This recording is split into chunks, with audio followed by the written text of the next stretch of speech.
Good morning. My name is Chris Thorne and welcome back. I have a special bonus edition here for you today on Making Work Work. Making Work Work is all about helping people to be happier at work because we spend so much time at work, and if we're not happy and productive there, both our personal lives and businesses suffer as a result. Now, my guest today, I'm so excited because this is a special treat for you. The week of August 1st is World Breastfeeding Week. And what I have for you today is Roz McFadden, who is the owner of the Breastfeeding Hub Limited. Now, she's got a really unusual business. She is a lactation consultant and midwife, but she's taken it into a whole entrepreneurial range of services to support both mums, their families, and the wider business community. So I'd love to hear, obviously excited to bring you her take on how we can keep mum happy, because if mum's happy, then everybody's happy. So Roz, good morning. How are you today? Good morning, Chris. I'm fine. Good. I'm looking forward to telling you about the million things that I do. I know. Gosh, well, we were talking just prior to the interview, and there's so many directions we can go. So we're going to try and keep this as straightforward for our listeners as we can. So just tell me a little bit about you. I mean, what are you doing at the moment with lockdown, and how's that all been for you? Yeah, well, I mean, lockdown to begin with sort of freaked me out a bit, as I'm sure it did for many. Then I've sort of lulled into it, and I've sort of quite liked it. Probably should say. Oh, what was it you liked? Well, in the sort of the height of it, I live in a village in the middle of Milton Keynes. There are such things, everybody out there. Yep. And I went from my house to my allotment, and then back to my house again, and to my allotment, and maybe in the garden, and that was it. And my allotment is my little piece of heaven. So, yeah. So it's been very strange, and I think the phenomenon of mask wearing is. Yeah, I think now we know we have to. It's gone, okay, so I'm a lover of fashion. I'll tell you in a second. Okay. My family, we all do like our style. And I was like, okay, well, I need now to make masks to go with all our outfits. So brilliant. That's my challenge for the rest of the Will certainly keep you busy and out of harm's way, actually. I mean, you might as well, if we're going to have to wear a mask, we might as well enjoy it and make a bit of a fashion statement out of it, right? Exactly. Brilliant. So I've just got a gingham one to go with this, I think. Oh, perfect. Well, gosh, so look, how on earth did you get started with what you're doing now? Because it's always interesting to hear people's journeys. So just kind of talk us through, how you became a lactation consultant and how the Breastfeeding Hub all came about. Okay. So as you say, I'm not your normal lactation consultant. I'm definitely not your normal midwife. And to put a bit of context to that, many hundreds of years ago, I studied fashion at the London College of Fashion, but I've actually worked in business. So I've worked in merchandising, or I've worked in commercial business. And that was sort of most of my life until I lost my job when I had my fourth baby. Right. So I'd remarried. My husband and I met at work, and I was quite early on in pregnancy, and I had what was known as a compromise agreement, and I lost my job. So that really makes you reevaluate things. And thankfully, with a supportive family and supportive husband, my husband said, well, I wanted to help people with breastfeeding because all my friends always used to come to me. And I said, I'd really like to maybe be an NCT breastfeeder. And I was like, but I don't really do just the NCT. I'm very much, I come from a background that embraces equality. My dad was a head teacher in London in the 60s. And he wrote a book on Islam, and he was a Church of England priest. And so, I come from that sort of background of I want to embrace everybody and I want to include everybody. Brilliant. And so he said, well, be a midwife, go the whole hog. Oh, wow. And that's quite a commitment, isn't it? Studying to be a midwife. So my youngest was 1, my oldest was 10, and I did an access course, did a degree, got a first class honours, I was really interested, as I said, in equality and diversity, which is what I did my dissertation on, and became a midwife. and went through, so I was a normal, I was a hospital midwife, but I had a real passion for community. So I was out in community way earlier than you normally would be, working with vulnerable women. Then started training to be a lactation consultant, got that, became an IBCLC, so International Board Certified Lactation Consultant, huge word. Yeah. But basically what it means is, so as a midwife, I have to revalidate every 3 years to prove, so people sort of know I don't deliver babies anymore, but as you can imagine, lactation consultancy and infant feeding comes under that umbrella. So I requalify as a midwife every 3 years. I have to requalify as a lactation consultant every 5 years. It's 90 hours of study. It's 1,000 hours of practice. So Wow. Yes, you really, obviously keeping up professional standards are quite important then. Yeah, exactly. So so I did that, and unfortunately 2015 I had breast cancer. Oh gosh. So that was a bit of a blip in the system. Goodness. That must have been, gosh, that must have been a real challenge then. Yeah, I was very lucky because as a midwife and as a lactation consultant, I teach the mums that I look after to check their breasts. It's part of our postnatal care. Yeah. So I'm very aware of how to do it. And so I noticed I had a change in the look of one of my breasts, and lo and behold, it was a tumour. Oh And gosh. then I had a mastectomy, so I decided to take the whole thing off. And Oh I'm my very goodness. glad I did, because I had what's known as a DCIS, which is a ductal carcinoma in situ, quite common, and it's in the breast duct, in the milk duct. But I Wow. also had a lobule one, which is rarer, and they hadn't seen that. So had I not had my breast removed, I Gosh. had a very different story. So I didn't have to have chemotherapy or radiotherapy. I just got a bit of a puffy arm, lymphedema, but I'm alive. So God. So, I mean, how did that sort of shape what you wanted to do going forward? Because that's a massive thing to overcome something like breast cancer, isn't it? yeah, it was ironic, because I'm obviously telling everybody about breastfeeding reduces your risk of breast cancer Oh gosh. for children, and it all became all a little bit poignant, and obviously I'm Ooh. training my colleagues in breastfeeding, so it became quite strange. It became, I had a couple of breakdowns, as you can imagine. God, yeah. Yeah, and actually it got very hard to I can't say embrace, that's probably the wrong word, very hard to carry on with my job. I also, I'm very open and honest, I suffer from anxiety, even though people think, no, she doesn't because she's so confident. But I do. But anyway, that's a whole nother story. But the two things together and what I'd been through really made me reevaluate, and I wasn't happy in my job, and they couldn't really embrace my mental health and my physical health. And I had to take control, and I have always been entrepreneurial, and that sort of gets dampened a bit in the NHS because there's protocols and guidelines, and everything takes about 10 years to approve. And I'm going, no, we should do this and do this. And actually that brings me to the app. And so while I was at work, I won an award through the Open University.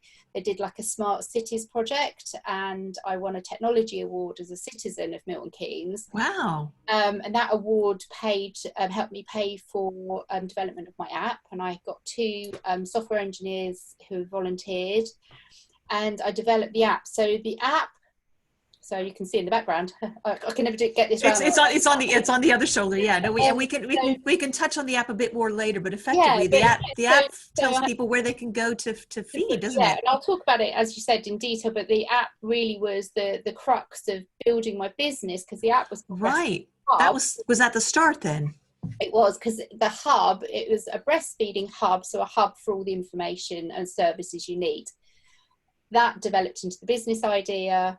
I started private consultancy about November, left the NHS in April, and launched my business. So March 2018. Gosh, wow. What an incredible journey. I mean, can I just ask you a few things there? I mean, what was it about breastfeeding that resonated with you so strongly? Why do you feel so strongly about making that the focus of your business, because you obviously became a lactation consultant and then a midwife, and everything you do is around supporting women with this, and obviously supporting employers, as we'll touch on later. So why breastfeeding, and what is it about breastfeeding that's so important? What's the benefits?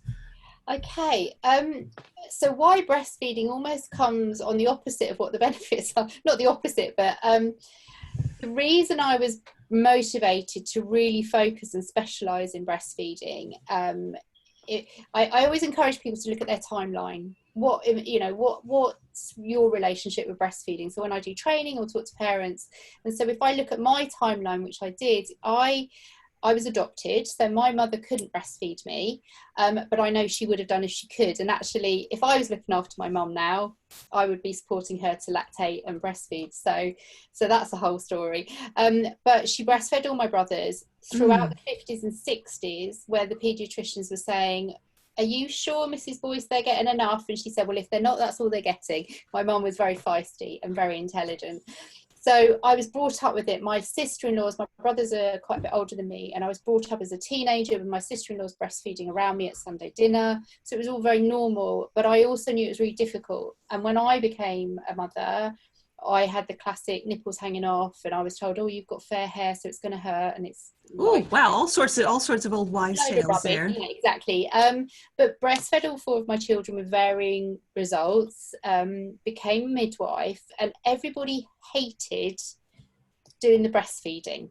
And as a student, why was that then? Well, because it's so difficult, and because people don't really understand it, and because everybody was trying to teach you a method to teach a mum, they weren't looking at the natural process. And that's what I focus on. It's if we understand what we do naturally through reflexes and integrating those reflexes, we could unpick a whole load of problems. I was going to say, because I mean, I'm having breastfed two of my children myself. I mean, the role of a lactation consultant, I mean, I'm going to ask you to say, what does a lactation consultant do? Because honestly, I wouldn't have made it if I hadn't had the support of the ladies that helped me, because it's not it seems a natural process, but there's quite a bit of work involved in getting it going. And I mean, I really had to persist. And if I hadn't had that support, I know I wouldn't have made it. So what do you actually do as a lactation consultant? People are like, what is it? I'm thinking, come on, all she does is teach people to, like, plop this kid on. Anyway, yeah. So it's $1 billion question. What on earth do you do? And actually, it's really interesting, because when we met each other, that's exactly what you said to me. She's like, I couldn't have fed my children. Wouldn't have made it. Yeah, it was pivotal, because no one in my family had done it before, so I wasn't getting a lot of support from my birth family. My mom and my sister were like, "What on earth are you doing? Why don't you just give him a bottle?" And it was like, I don't know, there was just something that it was really important to me to do this and to persist.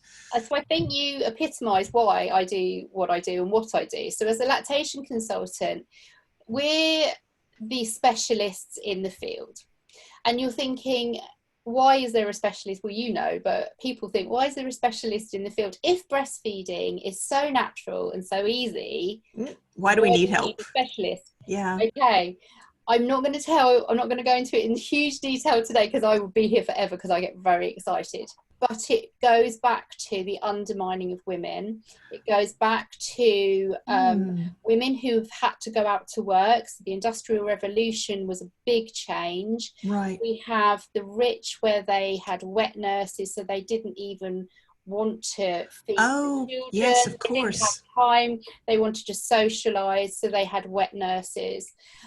Then obviously formula started to be processed and sold and marketed, and realised what a huge money earner it was. Of course, so yeah. Actually, the majority of us over the last 4 decades have been brought up in a bottle feeding, formula feeding environment. Right. And that's going to imprint on everybody's culture and the way Absolutely. we think, and especially the medical profession. Yeah. So we were taught up to around the sort of late 80s how to breastfeed a baby in a bottle feeding manner.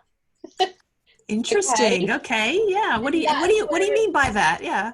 So, hold on one second. Okay. So we're going to get my dolly out. This is Sophie. Oh my God. We're not going to have a live demo. No, this is Sophie. And so we were taught for a baby to lie on their back, we'll hold the baby like this, and they turn their head to feed. Oh, gosh, that would be uncomfortable. So if you turn your head to feed, you can't really do anything. No, absolutely not. It's pretty limiting. Exactly. And so all these poor mums were having sore nipples. The Oh, God, midwives yeah. to help them, and it wasn't helping, and they were getting problem after problem. And So they give up, of course, because it's just too much, isn't it? exactly. And then the rhetoric is breastfeeding hurts, but you just have to put up with it. You'll get Ooh. over it. Because what then was happening is mums were really struggling for these first 6 to 8 weeks. And after 6 to 8 weeks, the baby's coordination's a lot stronger. So their head isn't so out of proportion with their body anymore, and they become more coordinated. So despite all the awful techniques this poor mum's been given, the baby works it out for themselves, and things get better. Yeah, that was certainly my experience. Yeah. And you use the word persistence. There's 2 P's I always hear: persistence and perseverance. Yeah. And isn't that such a shame we have to use those 2 words for something that it is, and it should be natural and meaningful. easy, and but you need, sometimes it isn't. And it is what it is. And we're in 2020, and we have to say, okay, we know what that history is. We know why this is. We know we don't have our village around us anymore. You just said it yourself. Your village didn't have breastfeeding in it. No, I had my husband was supportive, but that was it. And we don't live near our parents anymore, and our siblings and things like that. So it is what it is. So therefore, a lactation consultant. And what we do is we're there for all the specialist things. So 96% of problems are down to latch and position. So really, really simple to undo. However, we are experts in counselling and communication. So we are able to maybe get something across to a parent in a different way, without the pressures of everything else a health professional or a volunteer or a maternity support worker has to do. Right. We can focus on that. But we also understand the intricacies of the whole of the health. So in lactation consultancy, we have to be experts in 13 fields. And that includes ethics, that includes policy, that includes microbiology. So can you see there's quite a lot to this. Yeah, there's a lot more than people might think. Exactly. So a lactation consultant is your expert for all the other things as well. So you may be somebody who has a condition like hypoplasia, which means your breasts didn't develop properly. So you'll then need to get intense support and maybe have to supplement with formula, but in a manner that you can maximize your milk. So there's all sorts of things that can crop up. But there's a myth, but I'm going to save that. I'll save that. But and what are the benefits? Because that was what kept me going. Was that at the time I was reading about, the health benefits. Obviously, it helps mommy lose weight. It's obviously great for baby because we get immunities, and obviously it's a good bonding thing, and they fall asleep. And actually, once you get it going, it's actually very easy. But what are the benefits of breastfeeding? Why would this matter so much to families and employers as well? Exactly. And actually, it's really interesting because the way people will say is like, oh, I know breastfeeding's the best and breastfeeding's gold standard, and I know breastfeeding's got loads of benefits, but not everyone can do it. And that's what everyone says when I start talking about it. But actually, the benefits are real and so thoroughly scientifically evidenced. So we start off with your microbiome. Have you heard of the microbiome, Chris? I have. Yes, I have. I get a bit geeky about the microbiome. That's okay. Go geek. Microbiome and epigenetics, but I won't go into a science lesson, so don't panic. But basically, our babies are born with an element of immunity because they get it through the placenta. Yeah. But that immunity, then they're not in this. And although we thought the womb was sterile, it isn't. It has a microorganism. It has a microbiome in the womb for a reason, to start setting the seed of the immunity. But when the baby's born, the act of being born, so if they're born vaginally, they get seeded with all the bacteria and germs and pathogens, but that's a good thing. It sounds really but it's a good thing. And we want mums to be skin to skin with their baby so they get covered in all the things the mum has. But then we get to the point of breast milk, and breast milk is like blood. It's the same as blood. It's not actually don't think of it as a food, think of it as a fluid that Right. sustains the human baby. Okay. Okay, so anything the mum is exposed to, she will breathe in all those germs and pathogens and stuff, and her breast will form antibodies to say, right, oh, that's a foreign body, we don't want to make that, and that comes out in the milk, and it gives the baby immunity. Great. But the mum has to be in the same environment as the baby. Does that make sense? And that's what you get about, especially in the first few months. So like if dad goes off to Tesco though with the baby, Yep. the baby comes back and it's been exposed to all these other bacteria and pathogens and feeds from the mother, its saliva tells the milk cells, these are all the bacteria I've been exposed to, make some immunity. How clever is that? It's amazing. So formula milk has the immunity for the baby cow in the field where that cow's milk was expressed. Okay, and then it was hydrolyzed. Right. An infant baby's breast milk is made for that infant baby and that mum and baby. We call it a dyad or a triad if there's twins. Yeah. and so the immunity is actually the biggest part of why breast milk is important. The other is it reduces, for the mother, it reduces her risk of female cancers, so breast cancer and ovarian cancer. It reduces a child's risk of childhood cancers. Gosh, wow. It reduces risks of infections such as any breathing diseases such as asthma, ear infections, gut infections. Wow. Urinary tract infection, because of, so there's funky stuff in breast milk called oligosaccharides, and they basically prevent any bacteria sticking to the baby inside. Wow. Gosh, wow. There are there's loads of others, but and what does it do? I mean, what does it do from like a stress level and a mental health level? Because I know it helps mom. It helps, you know, it helps the womb to kind of recover and return to the previous size. And obviously, there's weight loss benefits in there. But I mean, mentally, what are the benefits from a mental health point of view? Do you think? That's a really good question. I'm really glad you asked that because we are made up of chemicals, we're made up of hormones, okay? And our hormones go into our breast milk. Hormones are released into our body as well as into the baby. So when we are physically breastfeeding, we have endorphins that are released into our body. Right.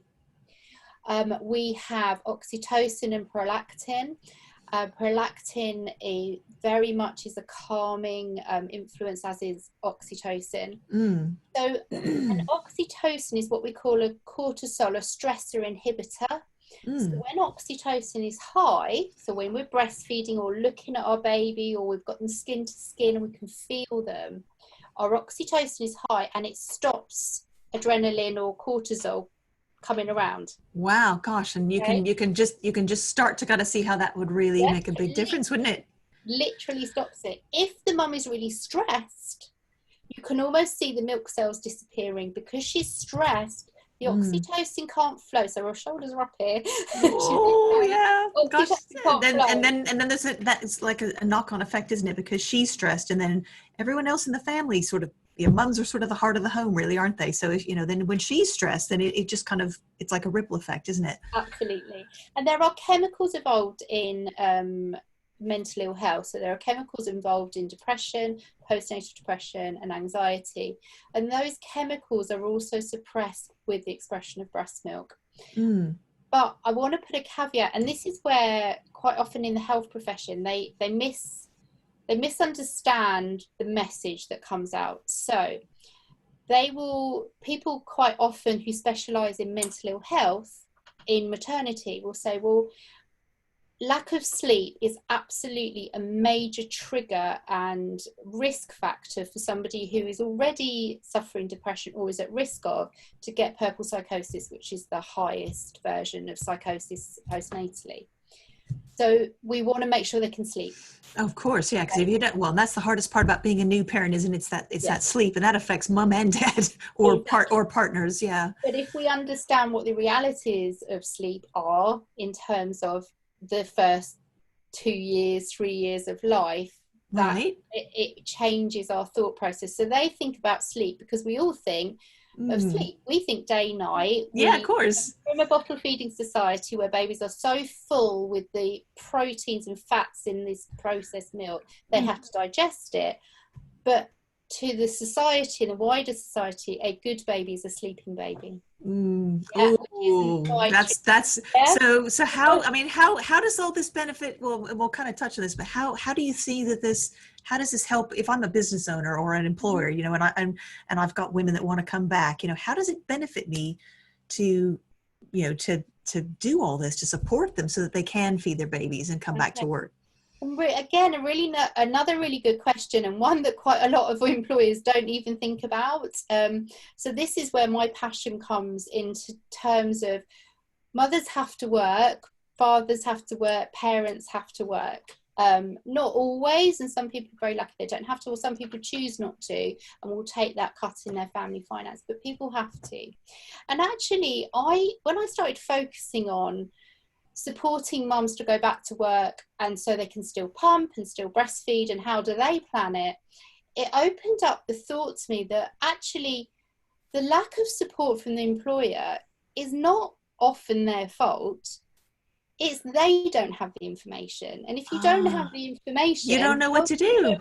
exactly? So I spoke to a CEO of a business and he said, oh, I thought mums finished when they came back to work. Or he said, I thought they only had to do it in the morning.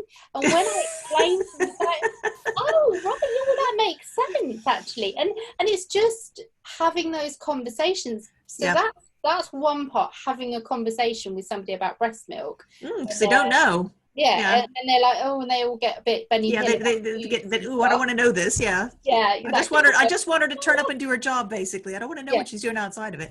But exactly. actually, isn't that part of what's been great about COVID, is that because we've seen people in their home environment, Yeah. it's really brought our awareness around, you know, your employers they are whole people. They have lives outside of work. And this is, especially if you have young families, this is a key part of your life, isn't it? Exactly, and it's about a key part of your mental health and your physical health. So by supporting whatever the demands of family, and I use the term sort of family as a period of time, Mm, whatever those demands are, for the health and well-being of our staff, we need to support that. And we know there's a lot of initiatives at the moment that support mental health, but they're not, but what we're taking that now is that we're extending that to the whole family health. So the health of the mother, she will be healthier, she will be happier, she will be mm, more motivated, and mm. her offspring will be healthier. And they sometimes people think, oh, you've been a bit tenuous there, but No, no. I think that's an absolute right link, because we are talking about future generations here, and I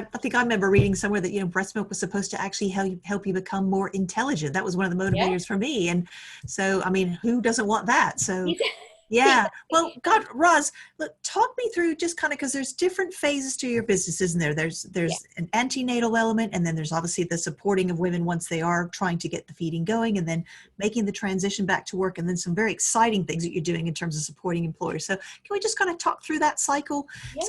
So, talk me through how you support women first from that antenatal point of view. Okay. I really believe this is so important, the antenatal bit, and this is about information. So people will often say to you, oh yeah, well, not everyone can breastfeed, and that seems to Mm, be the first thing someone will say to me, and it's like, okay, let's just put that to one side, and I'll talk about that in a minute. But actually it's about preparation and understanding. If we understood what breast milk was, and if we understood the natural processes of breastfeeding, yeah. and then we put that into the context of all the interventions that can happen in our modern world, and all the Mm, people who can now give birth, and we put it all together. So yes, it's natural and normal, but there are interventions. So some people might have diabetes, they may have a cesarean section, they may have a general anaesthetic. mm. Baby may be delivered by forceps. And so this isn't about scaring parents antenatally, but it's about saying, okay, Things this is what, happen. yeah, so I do it in this sort of logical process. This is what breast milk is made of. And this is the difference of breast milk to cow's milk or formula milk. And then this is what birth is, and this is how that impacts on it. And then Mm, this is how it works, and this is how it happens. And then if any of these other things get in the way or are there, or the mother has these conditions, mm. this is your normal. So I always talk about someone's normal. Yes, because it's different. It's different for everybody, isn't it? Exactly. Yeah. Everybody's dynamics, everybody's physical health, mental health, their makeup, everything, all those things matter in how their normal is going to look. And if you inform them antenatally, they can make better decisions. Well, they can make their choice of what Yeah. they're going to do. Okay. So, and how do you do that? I think you said, because I know you do workshops as part of your business, don't you? So tell me about that workshop So then. I have an antenatal workshop called Keeping It Real. And the realities of breastfeeding. Okay. And it's what it says on the tin. Yeah. here's what it's all about. Yeah. It is about the realities of breastfeeding, and I include some really amazing videos. There's a series of videos called Global Health Project, which is global, and most of the videos are set either in India or Africa, and they are amazing. They really explain and visualize what I'm trying to say. So we use those, so partners, dads, nan, whoever, best friend, sister can come along as well, because it's really important that your village around you, your supporters, understand it as well.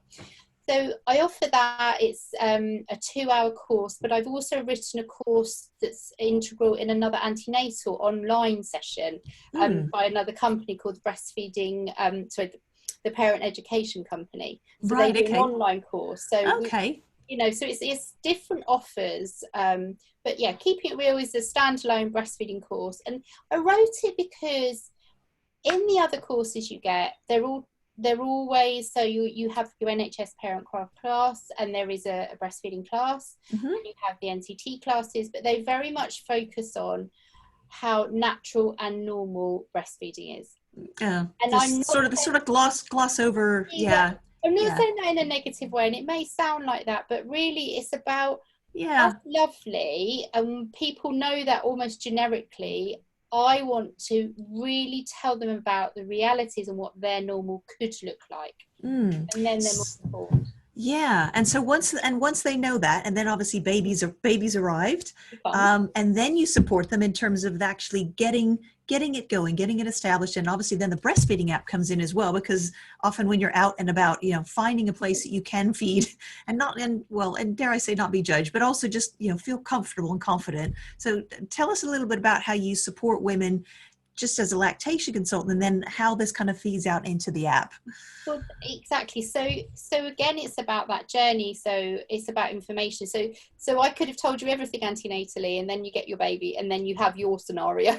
This is actually my reality. Yeah. And so as a lactation consultant, then I come in and I can look at, okay, what was the birth like? What medication did you have? And if I hadn't seen them antenatally, we talk about family history, allergies, all sorts of things like that. And the ideal things to get in those first 2 or 3 days. Yeah. But whatever point I make contact, we go through, okay, this is the situation we have. Let's go back to basics the best we can, but also put in little techniques that we need to, if possible, to modify. And we do that to support the entire network, so the family, whoever's around, so they all understand. Quite often we get dads, and it's such a common one, well, what I'm going to do is I'm going to breastfeed, but I want dad to be involved. So dad will express 1 bottle of milk for every night, and so it's finding a strategy that's not just good for the mom, but it's for her, because sometimes the daddy can feel, or the partner, they can feel like a bit of a loose part. It's like, well, what do I do? How do I help and support in all this? Exactly, and that's so key, because actually we're there to tell them that. So as a lactation consultant, I'm not there waving just the flag of breastfeeding. I'm waving the flag of feeding the baby the best way you possibly can, as healthy as you can, looking at the entire family. Yeah, the whole system. Great. And showing dads that actually just physically putting a baby on a boob is only one tiny element of parenting. So that's, and then I take them all the way through. And how the app works is I will give them little tools, and in the app there's a toolbox of little hints and tips, and they've got pictures and videos. So it's not just places to go that that's great. I didn't realize that. Great. So where's my finger? So first bit's the information hub. So before they're out and about, they've got that okay, what's normal? So, Good. So a good how many wet benchmark then. nappies? How many dirty nappies? Oh, wow. So you really break this down. Yeah, Okay. yeah. So the Okay. information hub gives them all the information, a toolbox, and signposting to problems and Great. issues. Okay. And then when they start venturing out, it's the scariest thing in the world for a lot of people. How do I do this when I leave home? Can Yeah. you What relate what to that? happens if I'm in the middle of Tesco and baby, yeah, and how do I just live life really? Okay. Exactly. And I used to say to mums, like, okay, sit your chair, dining room chair in front of a mirror and pretend you're at Costa, and Yeah. then we'll do this position. And we used to Yeah, practice. that no, Have a sometimes you look do need to how practice, much but you, yeah, and see I what mean, you have do. you found? I mean, how have you found the places that are, quote, breastfeeding friendly to include in the app? How did that work? Okay, so if you can see behind me, you see I these can little see a arrows. map and obviously Yeah, different and like markers and stuff of where I can go. Yeah. exactly. So the pink markers are, the idea of those is mums when they go out, so mums who are already out and about, or they've ventured out that first time and they're in, I don't know, Costa Coffee or John Lewis, or they're in a park somewhere, and they go, oh, do you know, it was really lovely that they brought over my coffee to me, or oh, a lovely lady came along and smiled at me, or the park keeper just said, are you comfortable there, love? There's another chair here if it's more comfortable. So it's, they have had a good experience in that place. Oh, And okay. then what they do is they give back. So they pin that place onto the map. Oh, So you, great. So it's like a review and stuff. Oh, it's like fantastic. TripAdvisor for breastfeeding places. Amazing. That is such a fantastic idea.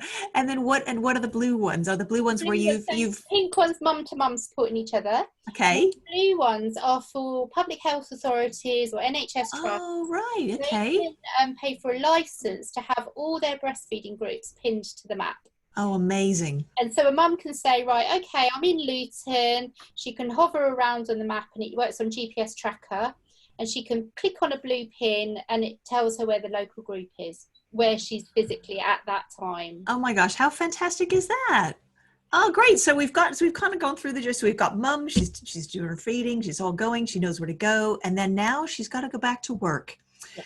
So talk to me about that, because I know you do some That's the workshops other around one. that too as well, don't you? In terms of how do I go back to work? You do some for mum and family, as well as then starting to get the employer involved. So tell us about that. Exactly. So if we start with the mum first, so we're coming Yeah, to the sort of another section of her journey. yeah. And what I do with, I've got a workshop called Back to Life, Back to Reality, and it is what it says on the tin. Is how to sort of negotiate the turmoils and the plans and things that mums never think of, and it's trying to stop them from going, I go back to work next week and I've got no idea how this Hmm. boob monster who constantly feeds, how we're going to How cope. we're gonna do this? Yeah, What we do is we take, generally people would come to the course about 4 to 6 weeks before they go back to work, maybe yeah. longer, maybe about 2 months. 2 months I think is ideal. And we Okay. go through, do you need to inform your employer what your rights are, what the Oh, legal wow. Now that's quite key, because I bet no one knows that, do they? exactly. So if you're taking 12 months maternity leave, you don't have to inform them, but if you're Right. taking less, you have to Okay. let them know 8 weeks before you go back. Okay. And So do do you that. have to inform them that you would be breastfeeding, or is it just that you're No, returning to work? you don't have to inform them. However, it comes under health and safety. So if you Okay. it's quite strange in the UK. You do not have the right to breastfeed at work. You do not have the right to express your breast milk at work. But Right. you do have the right to not be sexually discriminated against. Interesting. Okay? Okay. You do have the right to have your health and safety protected, and you do have your right of equality. So it's Mm. about health and safety. So if you were breastfeeding Yeah. and you weren't able to express your breast, you are Yeah. risking your health, but you're also risking the health of your baby, Well, preventing them from being fed your breast milk.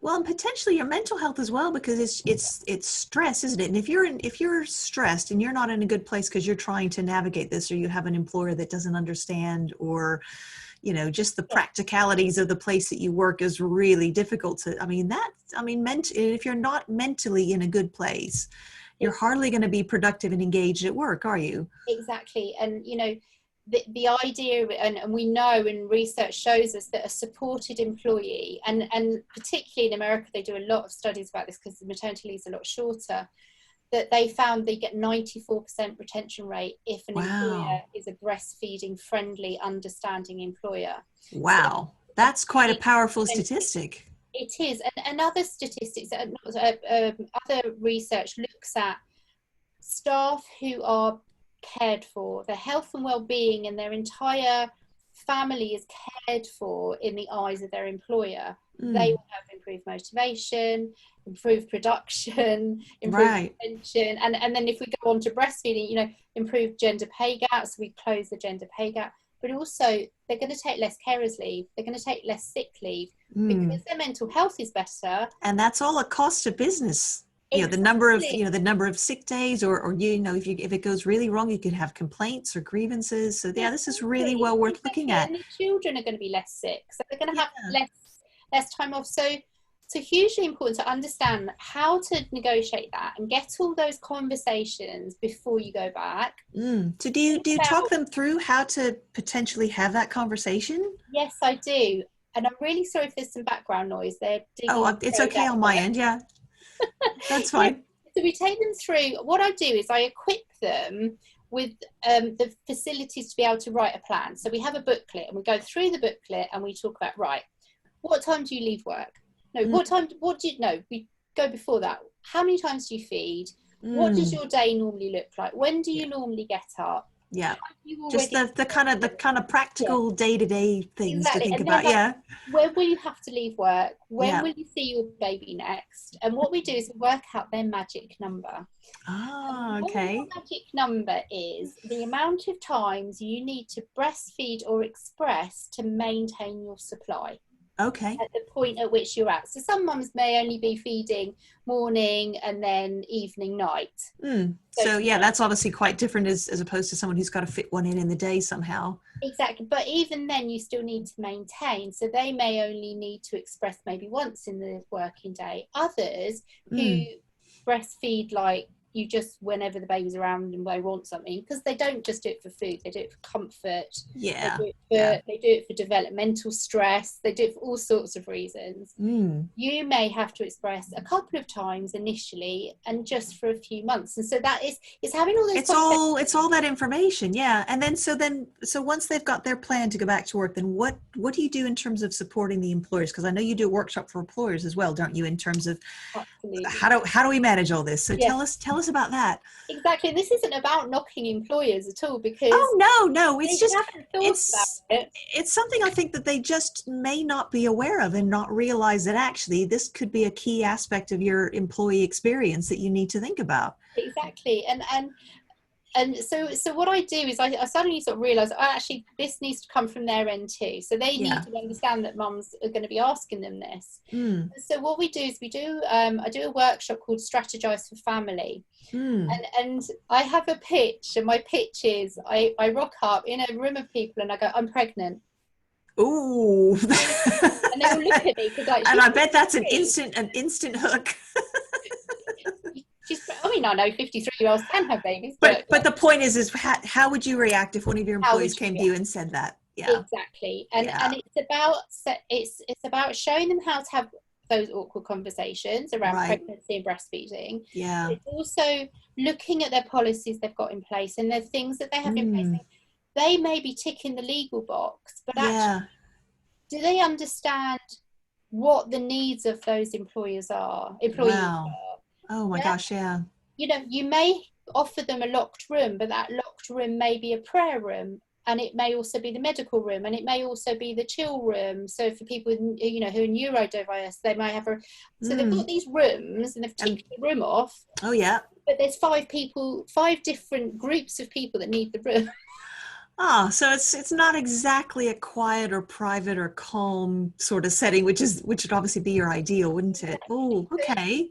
I try and open up to them to think about their prejudice and be honest with their feelings. Or the bias. There could be some unconscious bias going on there, isn't there? Especially if they didn't come from a family potentially that saw this as a normal activity. Yeah. Exactly. And part of the workshop is embracing that in a safe space, and then highlighting what the needs of, say, don't make assumptions about people's relationships. It may be a single mum who wants to have a baby who's going for IVF. It may be a couple, and they may both be going for IVF, or they may you know, and it's really opening up There's a lot more to it than you might think, who isn't does there? family affect, and who is family, and it's Wow. getting them to understand that, then understanding their place, and then understanding what extra they can do. And Yeah. by offering benefits to the staff, Mm. offering them services and support, that goes into the whole realm of the evidence of rewarding staff and rewarding needs. So Maslow's hierarchy of I was needs. going to say, because if you don't meet people's needs, they're not going to be very happy, and they're And probably they can't going to, not stick can't around very perform long. to their best ability, and they won't exactly. And with Yeah. millennials, they've found, you know, millennials want they want choice, and a millennial that's going to be going for a job wants you to be an attractive employer. It's And not the other way around. It's not like you should be grateful well, having and a job. I think it also says something about, the values that the organization has, towards, and that comes out, I think, in their policies and their procedures and how they treat their staff. So there's like an underlying sort of subtle message here that's like, that shows how much you value and you care, genuinely care about your people and their well-being and their mental health. And so what sort of services then would you offer because I know that you do some business consultancy in here. So beyond the workshop, what else can you do to support employers? That actually brought us beautifully into what I'm doing now. I was going to say, because tell us about, is it the mum pod? There's some exciting stuff on the horizon, isn't there? And I know you're working with a fantastic organization out there called Queensberry Consulting. I'm also an associate of Queensberry Consulting. Tell us about this and how this is all coming together. Okay, so hashtag keep a mum, sorry, that way. Yeah, I was going to say, yeah. It is the bespoke services. So I'd come up with this idea, and then we started talking about, okay, setting up a room for the breastfeeding mums in the business. So part of the consultancy is I would go round to the estate of buildings, whatever the company has, to go, right, okay, where would like physically check it out, and where, exactly. How can we make this work? Okay. And then I put together a package of equipment that could be hired for a static room that's already there. Right. And also we've put together some maternity gift packs and a back to work gift pack. So that was how it was. Lovely. Yeah.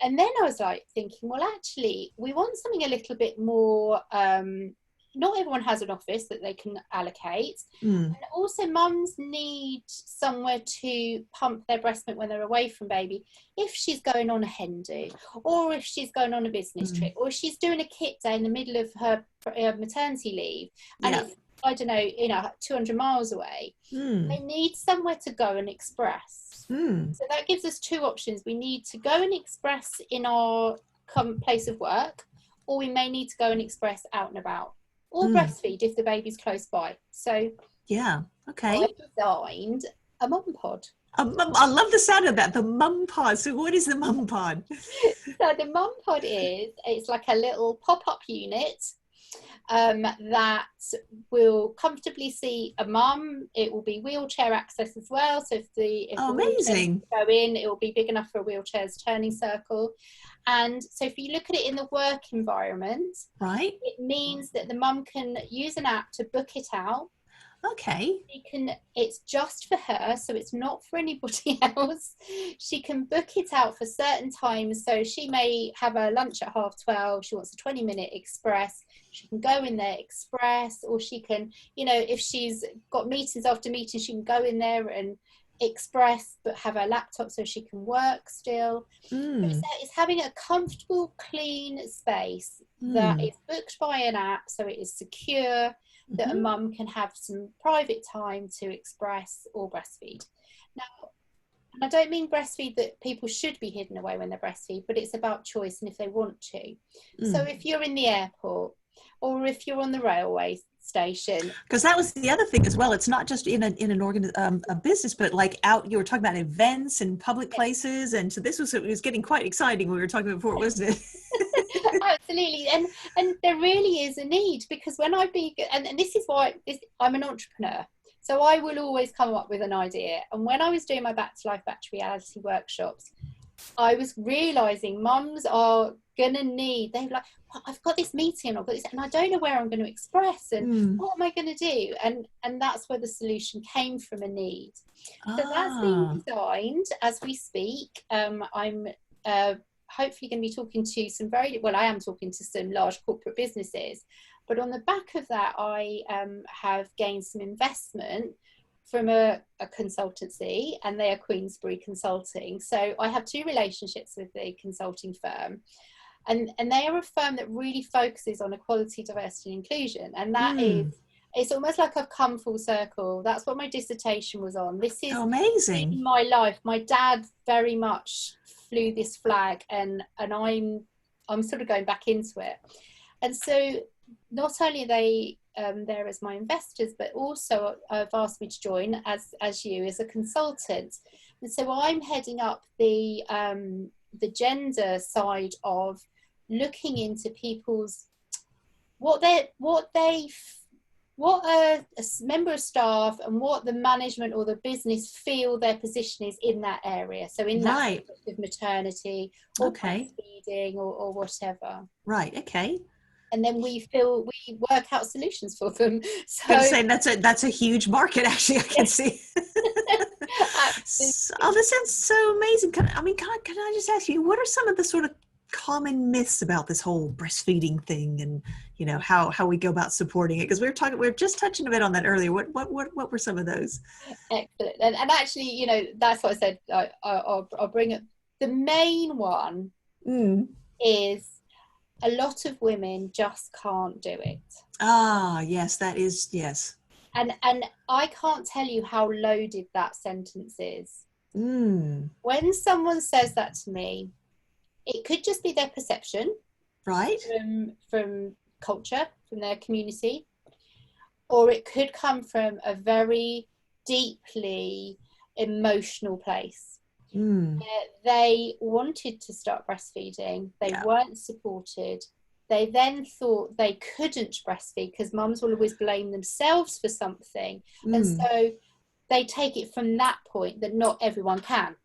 Right. Instead of taking it from the point that actually, if you said to me not everyone can, everyone physically is capable of producing breast milk. There is a very small percentage of women who can't produce any at all. And there are a small percentage of women who have conditions where they are only able to produce a certain amount. Okay. But biologically, the majority it is physically possible. Yeah. So it's not really necessarily about the physical. It's about this, isn't it? But also not just their attitude, but maybe potentially kind of attitudes in society, in the wider world, isn't it? In the workplace, and there's the whole thing of when you go out and feeding, and it's interesting. I've noticed that you go to some places, and some moms are quite comfortable just sitting there and flopping down and just letting it all hang out. I think there's a fine line, really. I never wanted to flop out, but. But it's that whole thing of it being normal, isn't it? It's still not necessarily seen as normal. And some women can go and they can have some pretty nasty things said to them. So there's attitudes out there, isn't there? And I think, and okay, so this is when I get on my soapbox, and you asked me why did I become a consultant? Yeah, this all kind of comes together then, doesn't it? So my soapbox moment, okay, is I am here to support those who want to breastfeed, but I'm also ultimately, the reason I support breastfeeding is to support the health of the world. Right. Brilliant. I love that. Because it's changing our generation. So every time we have a generation that breastfeeds their baby, their next generation is healthier and healthier. So don't look back and go, oh yeah, this is happening because I was bottle fed. We move forward and we improve the health of our nations, we improve our finances, we improve our environment. So it's a huge knock-on ripple effect, isn't there? Massive. So you would think, so I'm going to leave this nugget with you. If we could have a vaccine that was freely produced, had no cold chain, and could cure the majority of the health issues in our hospitals across the world, it would be an imperative, wouldn't it? Be a public health imperative. And that's especially with COVID. I mean, this is immunity is definitely at the forefront of people's minds right now, isn't it? With the pandemic, and absolutely. And it would save 80 million lives across the world. Wow, that's significant. Yeah, and everyone goes, right, well that's great. And the problem is, and the little missing link is, people aren't looking at it as the fundamental part of somebody's health. We're firefighting. So you think about the news this week about the obesity program. We're treating the symptoms and not the cause. Yeah. Yes. Yeah. Yeah. I mean, and to me, this all sort of feeds back a little bit into, it's around values, and it's the importance that we place on allowing people to have whole lives. We're not just seeing them as this employee who turns up to work and does a job, and we all talk, I'm quite big in the employee engagement sphere. That's my area of, excitement and expertise. And it's all around, how do we get these people to be engaged and excited? It's like, well, for a start, let's treat them like they're whole people and whole lives, and they have families outside of this workplace. And if we get this balance right, everybody wins. The family wins, the children win, and the employers win, and economically we win, and the world wins. And it's I mean, to me, it all makes sense, really. Yeah, absolutely. Absolutely. So that is why I do what I do. That is my aim. And the biggest thing missing in the cultural support and the political support is investment in services like mine. Yeah, because when we put the money where the mouth is, then it really tells you what we value, doesn't it? Exactly. And actually, if we supported people to support families to breastfeed, you are already saving millions. You're preventing cardiac disease, you're preventing diabetes, you're preventing obesity, and they're your three biggest killers.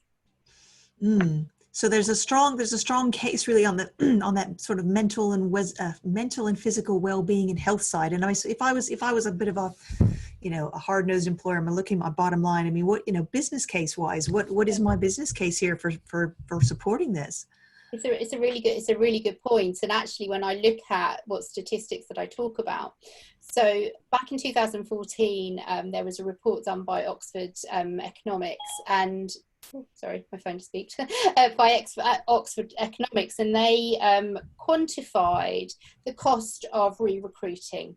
So if you look at it like this, for every member of staff that comes back from maternity leave that you have retained, you are saving yourself, according to that report, £30,000. Now, I've actually spoken and sort of done a bit more sort of modern research, because I know that's not that long ago, but actually it quotes to about £50,000 if you look at the training and you look at the agency costs and you look at the investment you've made into somebody, and the gender pay gap and the point at which people tend to start family is around 8 years into their career. Think about 8 years of investment in career. And actually, if you can that's a lot, from the point, even when they start talking about thinking of having a family, and they can go to their line manager and say, this is what me and my partner are thinking of doing, or this is what I'm doing on my own, and they can nurture them and support their mental health and their health and well-being through that, they'll come back out the other side, they will continue in their career, they will keep giving back to the business. So and that's just the average 50 grand. And so if you're an organization with several thousand employees, but also especially if you're a small business and you think about losing like that key talent, that key person that knows how to do everything, because as a smaller business, we tend to rely and people wear multiple hats. And it's like the cost of you losing that employee could be quite significant, not to mention, the time and, just so many knock-on effects there. Exactly. And that actually brings me back to the strategizing for families. So what we do is, to strategize for family, it's about saying, right, you strategize for disaster. So you have a disaster plan. Do you strategize for family? Because it's a far more likely risk. Actually, that's a very good point. Yeah, so you're right. Even if you're an SME, look at your department and say, right, what if employee A, B, C, and D went on maternity leave or what happens? Yeah. What's our strategy? So important to think about things like that, isn't it? Yeah. People are having to look at their strategies. And it's interesting. We don't always want to look at it as risk management, but actually, from a talent management perspective, it's absolutely the right thing to be doing. Yeah. Well, I mean, is there any advice that you'd give employers, or I suppose there's two groups here, isn't there? There's employers and then there's mums themselves. I mean, start with employers. Is there any advice that you would give employers on just things to think about in terms of considering, adapting their policies and procedures and supporting women in this way in their workplace? Okay. The main thing is to consider that everybody's an individual. So don't use your own experience and don't assume what's happening with that mother. You may have a woman who is able to come back to work and she may only express for the first week, but actually then it balances out. You may have another mother who has been so traumatized by her baby's weight loss throughout their early weeks that every drop of breast milk to her psychologically is hugely precious. important. Yeah. And she may continue expressing for the next 2 years. So it's getting them to understand from that point to that point. So you got kind of extremes, but it's, yeah. Exactly. They're the two polar opposites. But so what is their role? And it isn't just about the legal. It's about actually what can you do to make their lives easier, to make their families' lives easier, to make your life easier, basically. Right. Okay. And I mean, and for women that would be sort of thinking, oh, how do I make this transition, you know, from going to mom at home with baby to, you know, back into the workplace? What advice might you give them? And again, they come from very different places. Some people can't wait to go back. And so what I would get them to do is really address that they don't have, this isn't for the rest of their life. This point is probably for the next few years, and maybe to think up to when baby goes to first school and then when baby goes to secondary school. What are you wanting, or do you just want to earn some money? And what's important? What's important for you for the next 5 years, and get them to really sit back and think about it. And it's about saying, if you can have that discussion with your employer, and your employer is worth fighting for as such, as in the role, right? Yes, okay. But then you can plan your career, but you can take that rest back without being in fear of losing the work. And I think if we can get the employer to strategize and then the employee to feel comfortable to talk to them, you're going to have a better workforce. Brilliant. Oh, fantastic. Gosh, Roz, this is such great stuff. I mean, we're nearly out of time now. Can you just to kind of pull this together? I mean, if people want to find out more about you and Keeping Mum and the Breastfeeding Hub, I mean, and Queensborough, I mean, where would you direct them? Okay. So I am I'm all over social media. So join me socially. So I have Instagram, which is Breastfeeding Hub MK. I have 2 Facebook groups. So Facebook pages. One is Breastfeeding Hub, so at Breastfeeding Hub. One is at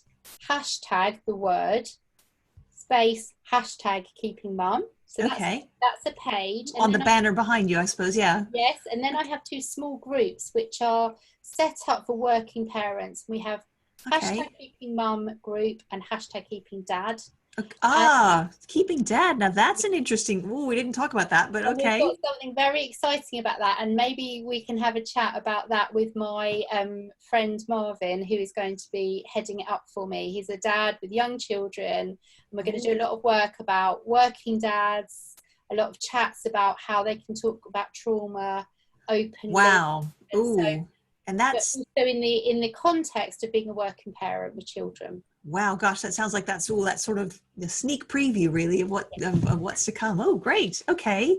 Wow. Well, listen, I will obviously put all of these links when I post when I put the replay up, so that people can watch this and know where to find you. Sorry. My website is www.breastfeedinghub.org, and then it's www.queensbury.com. Brilliant. Oh my gosh. Roz, thank you so much. This has been absolutely fantastic. And I know we have done a brilliant job of just kind of opening people's eyes to the wonderful world, I say, of keeping mom and dad, you know, and baby happy.